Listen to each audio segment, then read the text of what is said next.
it is apparent that in the last 8 months alone, the government of Kenya borrowed 1 trillion Kenya shillings. 8 months alone.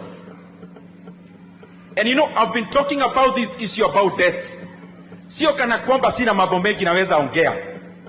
It is because there is no critical issue in our country today, like the appetite for debt and the profligate borrowing ya pesa ambayo wa Kenya sana sana hawaioni. Our country, as we talk today, is borrowing between 3.5 billion to 4 billion shillings every single day, including weekends hata kesho Sunday. Ya kwamba Kenya inakopa 3.5 billion to 4 billion shillings every day, including weekends. And therefore, every hour, we are borrowing over around 150 million Kenya shillings every hour. Kama hapa tumekaa masaa manne, Kenya imekopa 600 million. Kama tumekaa hapa.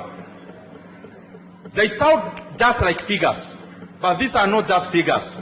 It is about the foundation of our country.